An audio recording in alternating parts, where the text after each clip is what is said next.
What's up, fish freaks? Today we're going to be going over breeder tank setup, which is going to be awesome. So you can be on your way to breeding angelfish. Key pointers before we actually start the setup of the video. Okay? Alright. In this tank, you don't want any kind of gravel, because a clean bottom tank is just easier for cleanup, and if you do leave the babies in the tank with the parents, you don't want the babies getting stuck in the gravel and dying, because ultimately that is what is going to happen. So clean bottom, best. And before you even put any kind of water or anything inside your tank, you really want to rinse it out first, especially if it's a new tank. Because the silicone and stuff on the sides, when they, manufacture and put it together, they don't clean it. So they still have all that residue. So just rinse it out. Only water. Don't use any kind of chemicals or soap, anything in this tank. Just water. That's it. Make sure you rinse it out really good. Hit it along the sides with your hands just to kind of get it off. Get it off there. Alright? Alright. Enjoy the video. This is the general what you're going to need. A heater, which when you put the heater into the tank, I always lay it sideways. Don't put it straight up and down. I mean, you can, but it's easier for me when I put it sideways along the bottom. Not too close. It's about 1 inch off the bottom. When you're doing water changes, it's so much easier, because you can drop to a 50% water change and it's not even coming near the heater, so you don't even have to unplug it, which is awesome. Because if you're anything like me, I forget to unplug the heaters and I break my heaters, and that's not good. They're not cheap, so that's how I do it. It's the easiest way. I break less heaters. It works for me. Now, this is a 10-gallon tank. Some people say you have to use a 20-gallon to breed angelfish. I do sometimes, but I mainly use 10 gallons to breed my angelfish. It seems to work just fine. They don't seem to mind it. They don't stop breeding because they're in a 10-gallon. It works. So a 10-gallon tank. You need hosing for the air pump, water, and this right here. This is your best friend in your breeder tanks. Because if you use a hang on the back filter, guys, I've tried to use the hang on the back filters with the breeder tanks. The problem being with those is that it creates too much current inside the tank. So when they're going to spawn and the male is coming behind the female, fertilizing the eggs, the current from the hang on the back filter causes it to not fertilize the eggs right. It's too much. You can't do it. I mean, you can try and get one of those really light ones, but I still find that they mess it up. So I wouldn't mess with it. These are just fine. The bubbles are, they're just going straight up to the top. So it's not a lot of current around the whole tank. And the bio on this is great. So, I mean, it's just overall.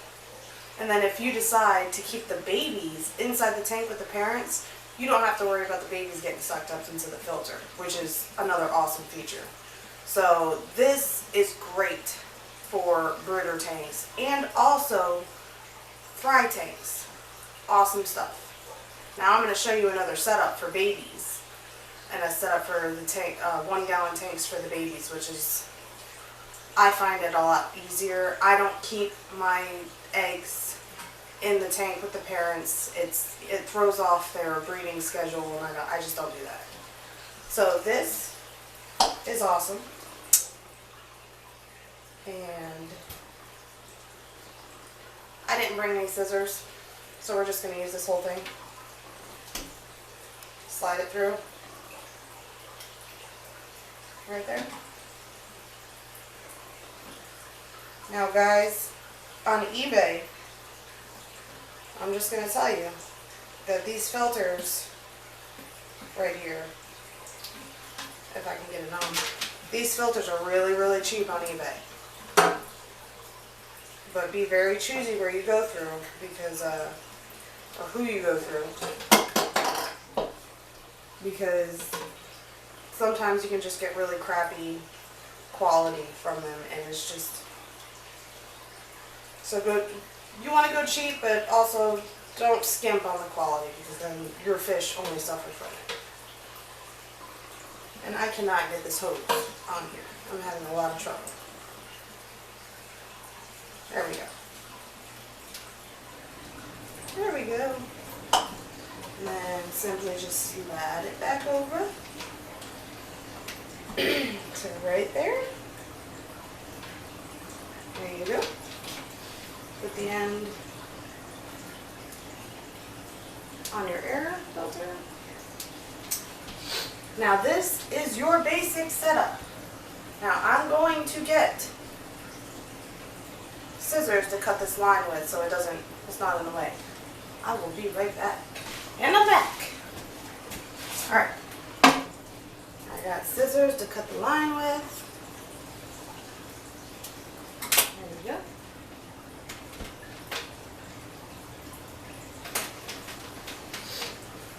There. Now there we go. Alright. Now, just add the water. Now I already got the buckets situated. I'm ready for it.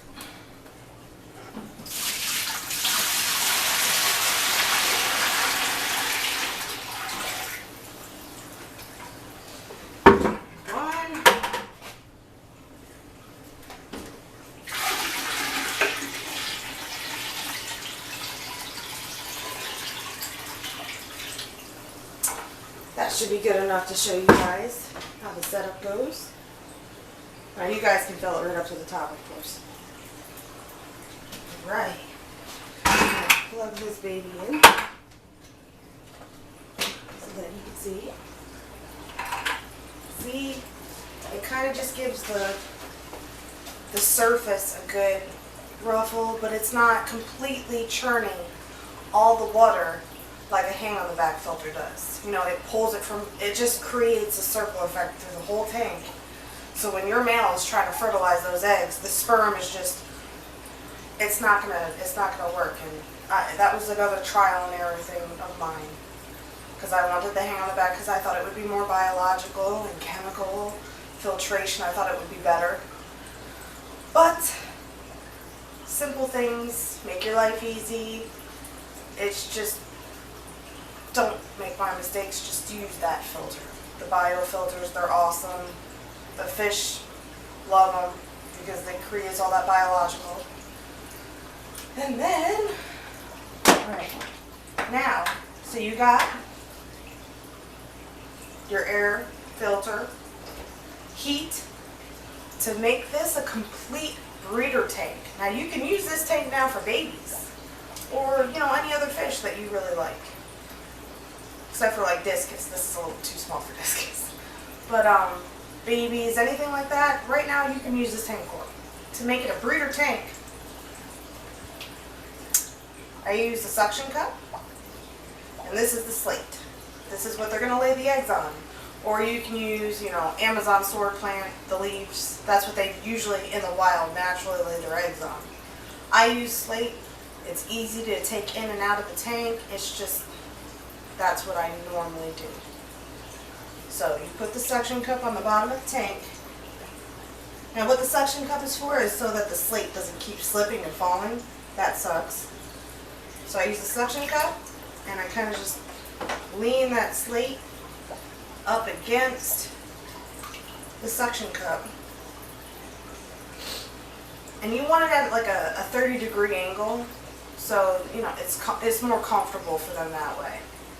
You don't want them to have the need to want to try and lay on your heater or on the glass. That's perfect. You want a little bigger. Usually you want it to probably come up to about here on the tank, because angelfish like to lay their eggs up more to the top of the water. I don't know why. I guess because they're a longer fish, but that's where they lay their eggs normally, is more towards the top of the slate. So you want it a little bigger. That one was just one of my mess ups, and I cut the slate too short. But it's kind of good for showing videos like this of what to do with breeder setups. So now, with that, you have a breeder tank. Now, once this heats up to about 78, it can go anywhere from 74 to 82 degrees for angelfish to breed. I like to keep it at 75, 78. That's a pretty good temp for them to breed in. So once this tank gets up to about 78 degrees, you can pop a pair in here and you be ready to breed some fish. Get the breed on. Okay guys, that's about it. Breeder tank setup. Next week I'm actually going to show you how to set up a brine shrimp hatchery so you can feed your babies, and also possibly your breeders, because they will want to breed more with live food. You can go with frozen, that's also really good, but live is best. So we're going to go over that next week on how to, the DIY behind making your own brine shrimp hatchery, because there is no point in buying a kit because it's a waste of money. It's a waste of money. Don't do it. So, see you later for now. I will see you next Friday. And keep in mind that I have been putting videos, little quick clips of the fish and stuff like that in between my Mondays. So stay tuned for those too. See the stock that I have here at Fishalish. And leave a comment below of anything that you want to see or anything like that. Any ideas of what you're looking to do or anything. Anything. Alright. And don't forget to subscribe. You know you want to. So just click that button. Alright. I'll see you next week.